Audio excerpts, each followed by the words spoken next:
हमारे यहाँ कहावत है, बारात में हमेशा 2-4 बुजुर्गों को लेकर के जाना चाहिए। इतना नौजवान दूल्हा है हमारा, बताइए, जिसके पास जो है तजुर्बा भी है। इससे बढ़िया विकल्प तो कुछ हो नहीं सकता है। हर चौधरी को लाना है, दिलकश मोनिया को भगाना है। वैसे भी हमारे जैसे लोग दिल की बात कर सकते हैं, क्योंकि मन की बात तो प्रधानमंत्री जी करते हैं। ये मत सोचिएगा कि हम आपको कुछ बताने समझाने के लिए आए हैं। जो लोग सोनिया बिहार में रहते हैं उन लोगों को मालूम है, जो लोग संगम बिहार में रहते हैं उन लोगों को मालूम है, जो दक्षिणी दिल्ली में रहते हैं, जो पूर्वी दिल्ली में रहते हैं, उत्तर पूर्वी दिल्ली में रहते हैं, दिल्ली के ये वो लोग हैं जो दिल्ली को चलाते हैं, देश को चलाते हैं। सटीक खबरों का सीधा असर। आप देख रहे हैं एनसीआर समाचार। हमारे इस देश के नेता, हमारे एनएसवाई के भी इंचार्ज, जिस प्रयोगशाला से, जिस पाठशाला से मैं निकला हूं, एनएसवाई के भी इंचार्ज भाई कन्हैया कुमार जी, आज की सभा का आयोजक यहाँ पर रिजवान भाई, नूर मोहम्मद जी, गजराज हरसाना जी, कमल जी, आसिफ भाई, जेपी भाई, मंच पर आसीन हमारे यामीन भाई, शराफत जी, पप्पू जी, अब्दुल बाबू जी, जगदीप मिश्रा जी, धर्मो भाई, अशोक निराला जी, अपना केसर जहां जी जो आज मुझे यहाँ आशीर्वाद देने आई हैं, और साथ में जो आज गुलजार अहमद जी, आसिफ अली जी, उमेश चंद जी, नबी हसन जी, दिलशाद भाई जो आम आदमी पार्टी छोड़कर कन्हैया कुमार जी के उसमें पार्टी ज्वाइन कर रहे हैं, इन सभी का धन्यवाद करता हूं। और यहाँ पर संगम बिहार के वासियों, आज जिस सरजमी पे हम खड़े हैं, कन्हैया कुमार जी भी अपना बिहार से यहाँ पर आप सबके लिए चलकर आए हैं कि आप अपने भाई, अपने बच्चे के लिए वोट करें। यहाँ पर संगम बिहार से जब बसाया गया तो संगम बिहार में आज जो है बात जाति पर हो रही है, आज बात धर्म पर हो रही है, लेकिन किसी संगम बिहार के विकास की कोई बात नहीं कर रहा है। यहाँ पर आज कोई पीने का पानी उपलब्ध नहीं संगम बिहार में। संगम बिहार में कोई एक भी स्कूल नहीं, बच्चों के लिए पढ़ने के लिए कहीं कोई स्कूल नहीं, जाना पड़ता है बाहर दूर। यहाँ पर कोई अस्पताल नहीं, यहाँ पर कोई, यहाँ पर बिजली, पानी, ये सब कांग्रेस की सरकार और पूर्व विधायक यहाँ पर रहे चौधरी शीशपाल जी ने दिए थे। लेकिन आज ये इन्हें गंगा जल का पानी जो सोनिया नहर की लाइन कांग्रेस की डलवा के गई थी, ना तो वो पानी आज मिलता है, ना यहाँ पर आज अस्पतालों की कोई बात करता है, ना स्कूलों की कोई बात करता है, ना हमारे फिरोज भाई आए। मैं फिरोज भाई से कहूँगा थोड़ा सा शांति बनाई रखिए जरा। आज बात सर हमारे पूर्वजों तक पहुंची है। हमारे बीच में हमारे लोकप्रिय नेता बड़े भाई चौधरी शीशपाल जी पहुंच चुके हैं। एक जोरदार नारा लगाएंगे, चौधरी शीशपाल। आपके युवा साथी और कांग्रेस प्रत्याशी हर्ष चौधरी जी, भाई विनय कुमार गुप्ता जी, ये कुछ तो पुराने हैं जो अपने पुराने भाई शीशपाल के साथी थे, और अब जो यंग जो जनरेशन जुड़ गई उनकी और भी लंबी लिस्ट है। मैं उन सब से माफी चाहता हूं, मैं नाम लूंगा तो कन्हैया कुमार जी को भी देर होगी और मुझे और हर्ष को भी, क्योंकि बहुत जगह मीटिंग है, चुनाव का दौर चल रहा है तो देरी हो जाएगी। मैं सभी से क्षमा चाहते हुए ज्यादा टाइम भी नहीं लूंगा।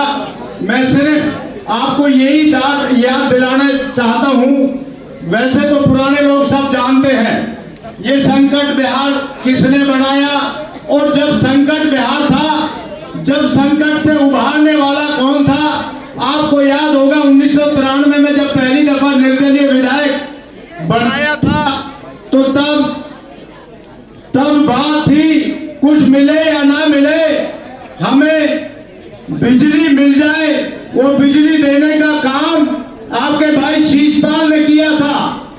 पानी की बात है तो पानी के हैंडपंप मैंने लगाए थे, और जो बूस्टर जो टैंक आते थे जल बोर्ड के, उनसे पानी दिया जाता था।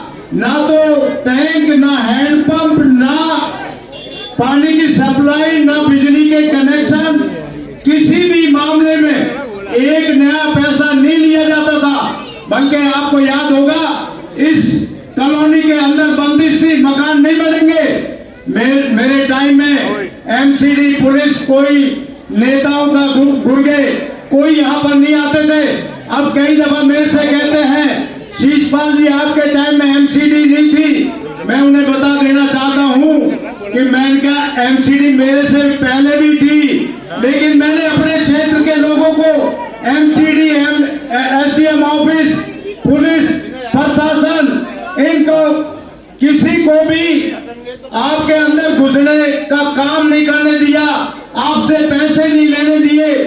आपका आज 100 गज का अगर मकान बनता है तो लाखों रुपए उसमें देने पड़ते हैं। क्यों? क्योंकि आपका भाई कन्हैया कुमार, हर्ष चौधरी, बॉल लगेगी, बॉल लगेगी, बटन दबेगा, बटन दबेगा। मैं नेता नहीं हूँ, आप हमारे आदरणीय हैं, आप हमारे बुजुर्ग हैं और आपको बहुत तजुर्बा है। आप पहले भी चुनाव जीते हैं, आप निर्दलीय भी चुनाव जीते हैं। तो आपके सामने चौधरी साहब मुझे नेता कहा जाए ये अच्छी बात नहीं है। मैं एक साधारण व्यक्ति हूँ, साधारण परिवार में जन्म लेकर के साधारण लोगों की मोहब्बत, उनके आशीर्वाद, उनकी दुआ से आज आपके लोगों के बीच खड़ा हूँ। तो मेरी आवाज़ जहाँ तक पहुँच रही है, संगम बिहार के हमारे सभी आदरणीय बुजुर्गों का, हमारी माताओं का, बहनों का, हमारे नौजवान साथियों का, प्यारे बच्चों का और इस इलाके में रहने वाले वो तमाम लोग जो मेहनत मजदूरी करते हैं, जो दुकानदारी करते हैं, ठेला रिक्शा चलाते हैं, टेम्पू चलाते हैं, छोटी मोटी नौकरी करते हैं, बिजनेस करते हैं और अपने खून पसीने की कमाई से अपने परिवार का भरण पोषण करते हैं। संगम बिहार के आप तमाम मेहनत कश आवाम का मैं क्रांतिकारी इस्तकबाल करता हूं, आपका हार्दिक अभिनंदन करता हूं। साथियों, चुनाव का वक्त है और मैं औपचारिकता में आपका और मेरा वक्त नहीं जाया करना चाहता हूं। मैं भी चौधरी साहब की राह पे चलकर ही, हर्ष भाई ने पहले ही सब लोगों का नाम ले लिया है, तो इकट्ठे मैं आदरणीय मंच को नमस्कार कर लेता हूं, सलाम कर लेता हूं और सीधे मैं आपसे दो चार दिल की बात करना चाहता हूं। वैसे भी हमारे जैसे लोग दिल की बात कर सकते हैं, क्योंकि मन की बात तो प्रधानमंत्री जी करते हैं। और दिल की बात यह है कि सबसे पहली, अव्वल और जरूरी बात, ये मत सोचिएगा कि हम आपको कुछ बताने समझाने के लिए आए हैं। जो लोग सोनिया बिहार में रहते हैं उन लोगों को मालूम है, जो लोग संगम बिहार में रहते हैं उन लोगों को मालूम है, जो दक्षिणी दिल्ली में रहते हैं, जो पूर्वी दिल्ली में रहते हैं, उत्तर पूर्वी दिल्ली में रहते हैं, दिल्ली के ये वो लोग हैं जो दिल्ली को चलाते हैं, देश को चलाते हैं। क्योंकि दिल्ली बिना सफाई कर्मियों के नहीं चल सकती है, दिल्ली बिना ड्राइवरों के नहीं चल सकती है, दिल्ली बिना बिजली मैकेनिक की नहीं चल सकती है, दिल्ली बिना प्लम्बर का नहीं चल सकता है, दिल्ली बिना ठेला वाला, रिक्शा वाला, दुकानदार और मजदूर के नहीं चल सकता है।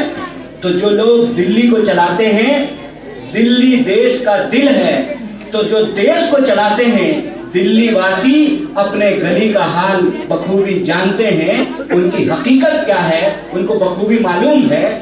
तो पहली बात ये कि मैं आपको कुछ बताने और समझाने के लिए नहीं आया, वो इसलिए कि हम आए हैं, चले जाएंगे, गाड़ी चढ़ के आए हैं, हॉर्न बजाते हुए चले जाएंगे। लेकिन आप यहीं पैदा हुए हैं, आपके पुरखे यहां पैदा हुए हैं। आपने इस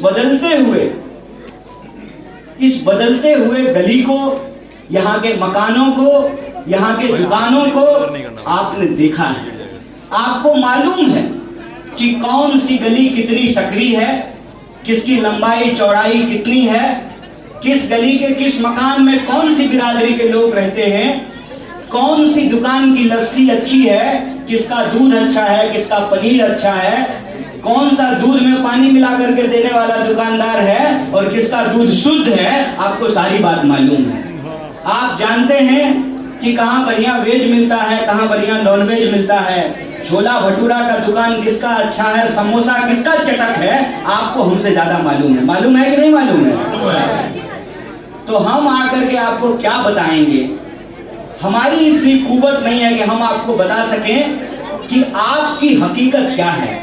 कहते हैं ना कि जन्नत की हकीकत मालूम है मुझे, जन्नत है कि जहन्नम है, इसकी हकीकत आप जानते हैं। मैं बस आपसे ये कहने के लिए आया हूं कि जब आपको आपकी हकीकत मालूम है, आप जानते हैं, क्योंकि आपने इस दिल्ली में सबको मौका दिया है। दिल्ली के बासिंदों ने, दिल्ली के नागरिकों ने, दिल्ली वालों ने हर पार्टी को मौका दिया। दिल्ली वालों ने कांग्रेस पार्टी की सरकार बनाई, दिल्ली में भी बनाई और केंद्र में भी बनाई। दिल्ली वालों ने बीजेपी को 7 के 7 सांसद जिताए, 2014 में भी जिताए, 2019 में भी जिताए और 2024 में भी जिताए। और आप देख लीजिए कि वो लोग जो पहले कांग्रेस का झंडा थामा करते थे, आज भाजपा का झंडा कंधे पे लेकर के घूम रहे हैं। आपने सब कुछ देखा है। आप जानते हैं कि कौन सा वार्ड पार्षद पहले कौन सा प्रॉपर्टी डीलिंग का काम करता था और आजकल उसका कैसे पानी टैंकर का धंधा चल रहा है। आपको मालूम है ना? मैं कहता हूं कि दिल्ली वालों से दिल्ली की हकीकत छुपी हुई नहीं है। आपको अपनी हकीकत देखना हो तो थाने में चढ़ावा तो चढ़ाना पड़ता है कि नहीं है? कोई भी 1 महला का 2 महला करना हो, लिंटर डालना हो, छज्जा डालना हो, कहां पार्किंग बनेगी, कहां पार्किंग नहीं बनेगी, बिना चढ़ावे के तो काम होता नहीं है। तो दिल्ली पुलिस किसके अंतर्गत है? दिल्ली पुलिस केंद्र सरकार के अधीन है। दिल्ली की फाइलों पे कौन साइन करते हैं? एलजी साहब साइन करते हैं। इसीलिए भाजपा के लोग ये ना कहें कि दिल्ली के लोगों ने उनको मौका नहीं दिया है। अरे दिल्ली के लोगों ने आपको मौका दिया है, 7 का 7 सांसद जिताया है, तभी तो प्रधानमंत्री जी तीसरी बार प्रधानमंत्री बने हैं। और प्रधानमंत्री जी और 93 में मुख्यमंत्री भी दिया। देखिए, तजुर्बेकार लोगों के होने का यही फायदा होता है। हमारे यहाँ कहावत है, बारात में हमेशा 2-4 बुजुर्गों को लेकर के जाना चाहिए। इतना नौजवान दूल्हा है हमारा, बताइए, जिसके पास जो है तजुर्बा भी है। इससे बढ़िया विकल्प तो कुछ हो नहीं सकता है। तो 93 में मुख्यमंत्री भी दिया है। अभी जो मुख्यमंत्री के सामने मुख्यमंत्री का सपना लिए चुनाव लड़ रहे हैं, उनके पप्पा को तो मुख्यमंत्री बनाया ना दिल्ली के लोगों ने। अगर प्रधानमंत्री जी प्रधानमंत्री नहीं होते तो जय शाह के पप्पा भी जो गृह मंत्री नहीं हो पाते। तो दिल्ली में दिल्ली वालों ने बीजेपी को भी मौका दिया है। और आपको याद होगा, नगर निगम में इससे पहले तो बीजेपी की ही सरकार थी, सारे पार्षद तो बीजेपी के ही जीते हुए थे। और 10 साल से दिल्ली के लोगों ने अरविंद जी को भी मौका दिया है, केजरीवाल जी को भी मौका दिया है। एक बार नहीं, अगर आप देखें तो वो 3 बार जो है मुख्यमंत्री पद का शपथ लिए हैं। तो आम आदमी पार्टी को भी मौका दिया है और हमारी पार्टी को भी मौका दिया है, कांग्रेस पार्टी को भी मौका दिया है। शीला जी की लगातार सरकार बनाई है। मैं बस आपसे एक बात जानना चाहता हूं, अगर हमारी बात में सच्चाई हो तो आप हाथ उठाइएगा, अगर नहीं हो तो हाथ नहीं उठाइएगा, कोई दबाव नहीं है। बोलिए, सबसे ज्यादा अच्छा काम शीला जी के राज में हुआ था कि नहीं हुआ था? ये सच है ना? अगर ये सच है तो अब आप बताइए कि आपको कुछ कहने की जरूरत है? नहीं। आपको कुछ बताने की जरूरत है? मैं सिर्फ इतना कहने के लिए आपसे आया हूं, देखिए लोकतंत्र की एक ताकत होती है। जमहूरियत में, इस देश के संविधान के शासन में सबसे अच्छी बात यह है कि मैं गाड़ी चढ़ के आया पोंपो, हमारा भी वोट एक, और जो साइकिल पे चलता है घंटी बजाता हुआ टन टन, उसका भी वोट एक। महल में रहने वाले का भी वोट और झोपड़ी में रहने वाले का भी वोट, अमीर का भी वोट और गरीब का भी वोट। ये जो वोट की ताकत है, इसी ताकत का नतीजा है कि 5 साल में ही सही आपकी गली को कोई देखने तो आता है, आपकी सुध कोई लेने को तो आता है। और मैं कहता हूं कि इस बार दिल्ली का चुनाव सबसे बेहतर चुनने का चुनाव है। तू मैं से निकल करके पिछले 5 साल दिल्ली में हमने यही देखा, तू चोर मैं सिपाही तू चोर, यही चलता रहा। अरविंद जी काम करना चाहते हैं, बहुत अच्छी बात है, लेकिन अरविंद जी काम क्यों नहीं कर पाए हैं? क्योंकि एलजी जो है फाइल पर साइन नहीं करते हैं। तो एलजी किनके पास है? एलजी जो है सरकार के पास है, केंद्र सरकार के पास है। मैं कहता हूं कि इस तू मैं में आखिर पिस कौन रहा है? कबीर कहते हैं कि चलती चक्की देखकर दिया कबीरा रोय, 2 पाटन के बीच में साबुत बचा न कोई। आज दिल्ली की हकीकत यही है कि गली नहीं बन रहा है, मकान नहीं बना पा रहे हैं, बच्चों को रोजगार नहीं मिल रहा है, वृद्धों को पेंशन नहीं मिल रहा है, रोजी रोजगार से लेकर के आसमान छूती महंगाई से रोज दिल्ली के लोग जूझ रहे हैं। तो कांग्रेस पार्टी एक बेहतर विकल्प लेकर के आपके बीच में आई है। और मैं हर्ष भाई को जानता हूं, जब मैं स्टूडेंट एक्टिविज्म किया करता था, छात्र राजनीति से जुड़ा हुआ था, विद्यार्थियों के हक के लिए लड़ा करता था, तो यह भी छात्र राजनीति से जुड़े हुए थे, छात्रों के हक के लिए लड़ाई लड़ते थे। और एक बात बता दूं, अभी राहुल जी ने कहा, अभी राहुल जी एक कहानी सुना रहे थे कि एक बड़ा क्रांतिकारी आदमी हुआ क्यूबा में, फिदेल कास्ट्रो। तो फिदेल कास्ट्रो को एक बार एक पत्रकार ने पूछा कि आपकी जो टीम है, इस टीम के लोगों को आप ट्रेंड कैसे करते हैं? तो कास्ट्रो ने कहा कि हम ट्रेंड नहीं करते हैं, सत्ता का जो शोषण है उससे लड़ने वाले लोग तैयार होते हैं। जब विपरीत परिस्थिति आई है तो बहुत सारे लोग जो कांग्रेस के थे वो इधर उधर जाने की कोशिश करने लगे, अपना धन संपत्ति बचाने के लिए, अपना धंधा बचाने के लिए।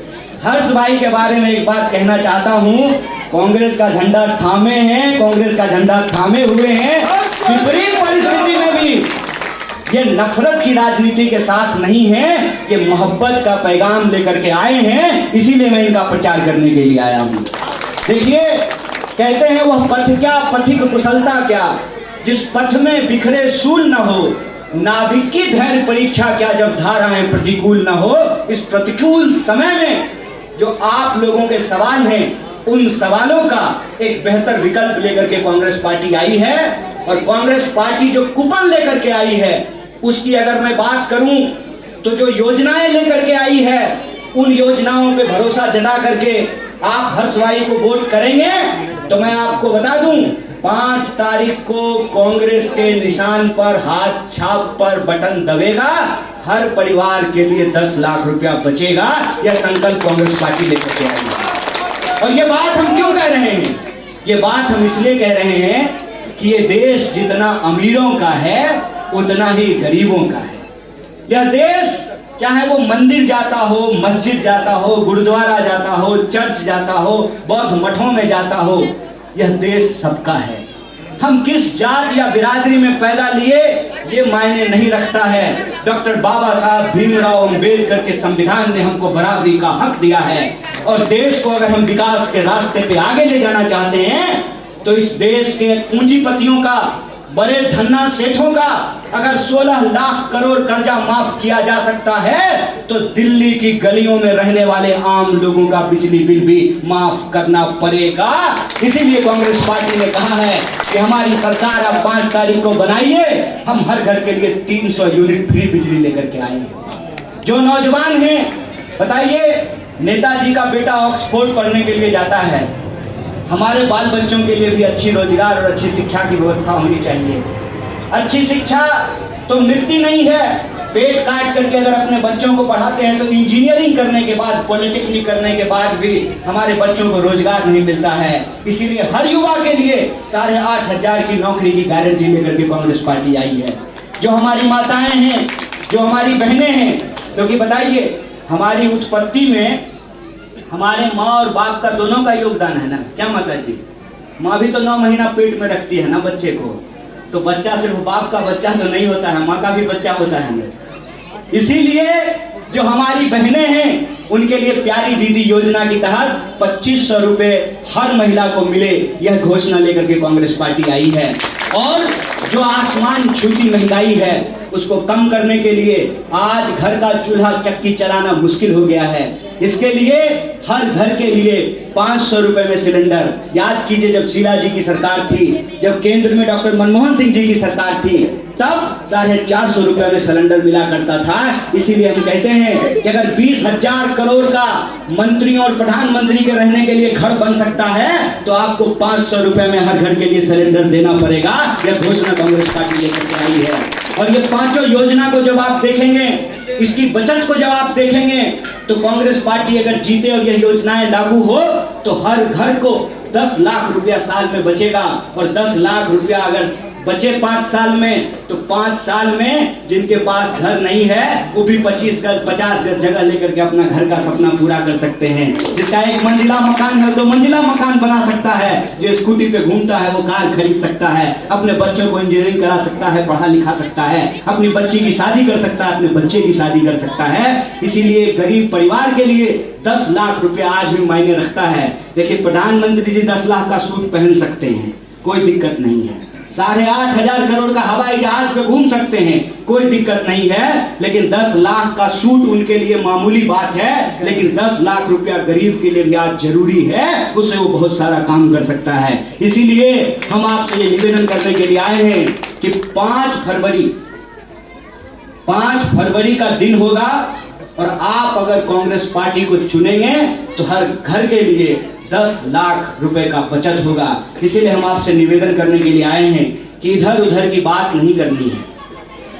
मुझे आता नहीं ना मोहतरम को मोहतरम कहना, किसी को ज्यादा किसी को कम कहना। हम किसी पार्टी को कोसने के लिए आपके बीच में नहीं आए हैं।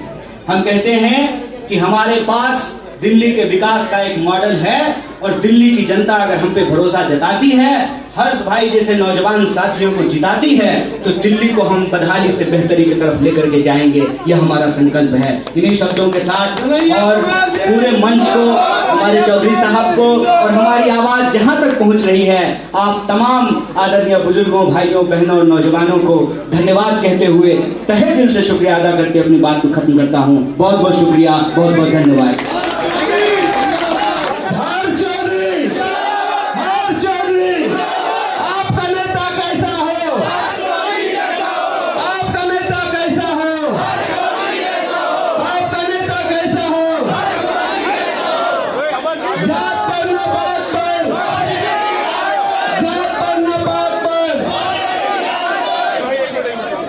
हर चौधरी को